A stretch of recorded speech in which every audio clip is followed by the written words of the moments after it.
the AMD Athlon 64-3700 Plus. Now this is the top processor for the socket 754. This socket doesn't seem to get much attention anymore. Most people prefer to go with the faster socket 939 when building a Windows XP retro gaming PC. Let's check out this processor, see what makes it tick, and run it through some benchmarks to see how it compares against the top Pentium 4 processors on the socket 478.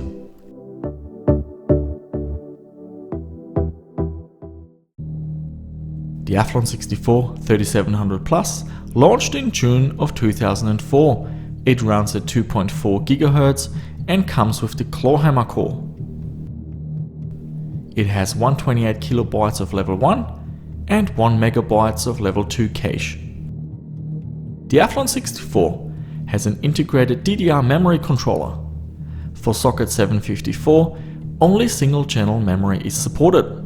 For dual channel memory support, you need to go with socket 939. The integrated memory controller means that the performance is far less dependent on the motherboard chipset, and so the choice of motherboard matters little in terms of performance, and it is more about the features.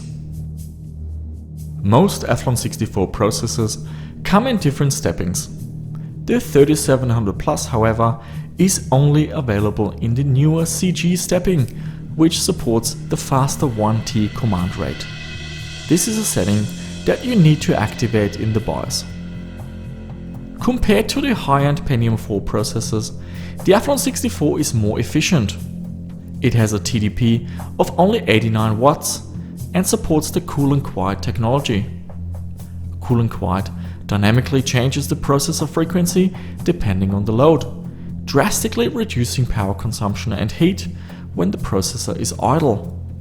Note that this is a feature that you need to enable in the BIOS, and you also need to install a driver. Because of this feature, the processor has a downwards unlocked multiplier. Just like the Pentium 4 Northwood and Galatine, the Athlon 64-3700 Plus is manufactured in the older 130nm process. With 105.9 million transistors, it slots in right between the Pentium 4 Northwood and Prescott. This processor was not cheap when it launched. While not as expensive as the Pentium 4 Extreme Edition, which cost $999 US, it still set you back an impressive $710 US. To put this into perspective, the Athlon 64-3400 Plus sold for only $417 US. Now this all sounds pretty good, so let's have a look at the performance. I have retested all the processors shown in the graphs. X2 the threat is now the full version with EAX enabled, and Fear got patched for an issue to do with the game checking for USB devices, which can affect the results. First up, we have 3D Mark 2001 SE, and the Athlon 64 processors dominate this benchmark. Both the 3400 Plus and the 3700 Plus are in front of the Pentium 4 Extreme Edition 3.4 GHz. In 3D Mark 03, the Pentium 4 processors are a little bit stronger, but all the differences are small. The Extreme Edition 3.4 is the fastest processor, and the 3700 Plus is able to beat the regular Pentium 4 3.4 and matches the speed of the Prescott version. Aqua Mark III is another benchmark that the Pentium 4 Extreme Edition does very well in. But the 3700 Plus is not far behind and in front of all the other Pentium 4 CPUs. The Athlon 64 processors are very strong in the Code Creatures Pro benchmark. Both of them are faster than any of the Pentium 4 processors, even the Extreme Edition. The first game, Serious Sam's Second Encounter, delivers amazing performance on the Athlon 64. Both processors take the lead by a decent margin. The Extreme Edition does distance itself from the regular Pentium 4 CPUs, but is no match against the Athlon 64.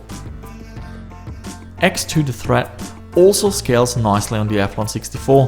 The 3700 Plus is able to end up on top on this benchmark, beating the Extreme Edition by a small margin. Comanche 4 is a game that performs very well on the Extreme Edition. the 3700 Plus is able to almost match it, it just falls short by 1 FPS. Doom 3 picks up 5 frames per second by going with the 3700 Plus, enough to end up in front of the Extreme Edition. The 3400 Plus also does very well, basically matching the performance of the Extreme Edition of 3.4. Far Cry reaches new heights with the Athlon 64 3700 Plus. While the Extreme Edition was able to reach the 100 FPS mark, the 3700 Plus is even faster and takes the lead in this game. In Fear, let's have a look at the minimum frame rate first. The 3700 Plus also impresses here, ending up as the top performer. And the same goes for the average frame rate. The 3700 Plus also ends up being the fastest processor in this game. And finally we have Half-Life 2 Lost Coast. The 3700 Plus is able to achieve 100 FPS, an impressive result and clearly ahead of the Extreme Edition and all the other processors. Time to analyze the results. In the synthetic benchmarks, I see the Athlon 64 3700 Plus as the clear winner. While the Extreme Edition is faster in 3D Mark 03 and Aqua Mark, the lead is fairly small. In the 3D Mark 2001 SE and the Code Creatures Pro benchmark, the Athlon 64 is significantly faster. When it comes to the games, the outcome is clear. The Athlon 64 3700 Plus is faster than the Extreme Edition in almost every game tested. Serious Sam's Second Encounter, X2 The Threat, Doom 3, Far Cry, Fear and Half-Life 2 Lost Coast run faster on the Athlon 64. Only Comanche 4 runs a little bit faster on the Extreme Edition, but we're talking about a single frame per second difference. So when it comes to performance, it is a landslide victory for the Athlon 64. But there's a lot more to talk about when choosing parts for your retro gaming PC. The Athlon 64 not only performs better, but it does so using less power and generating less heat. Talking about heat, finding a decent cooler for socket 754 could not be easier. Any current cooler for the socket AM3 Plus or FM2 Plus will fit without any issues. This is not the case with finding coolers for the socket 478. They are not easy to find and can cost quite a bit more. Now finding an Athlon 64 3700 Plus for the socket 754 can also be a little bit challenging. When producing this video, I found 2 listings for this processor, but the price was quite steep. We're looking at around 100 Australian dollars. Now that's certainly not a bargain, but as always, the last of its kind type parts always attract a premium. The 3700 Plus is simply the fastest processor you can buy for socket 754, and therefore it will always command a premium. You can find a little bit of comfort in the fact that the Extreme Edition processor will likely set you back a lot more than that. For choosing a motherboard, you're spoiled for choice. The main chipsets are from Nvidia and VIA, and you should not have any difficulties finding a socket 754 motherboard.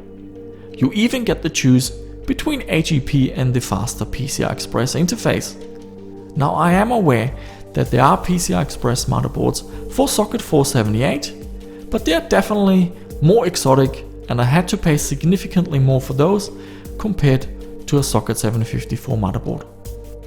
So while the socket 939 gets a lot of attention, do not discount socket 754. The clawhammer is no joke and offers very high performance.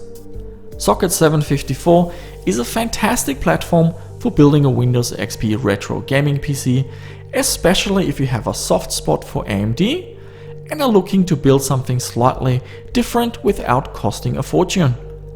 I can tell you that I don't see many socket 754 retro gaming builds, so if you want something unique, this might be it for you. For those new to my Intel vs AMD series, we are following a timeline, and we are currently in June of 2004. Now this month was packed with product releases. AMD launched socket 939 with its faster dual channel support, and Intel launched an entirely new platform with the Socket 775 as well as the PCI Express interface. So this concludes Season 1 of my Intel vs AMD series. A big thank you to all my subscribers for following me along on my retro journey. I'm currently very busy acquiring and testing parts, benchmarking a ton of processors, and I'm really looking forward to producing more videos about Intel vs AMD. If you haven't subscribed to my channel yet and you did enjoy this video, please do so, and as always, like or dislike the video, leave me a comment down below, and I shall see you soon in another video.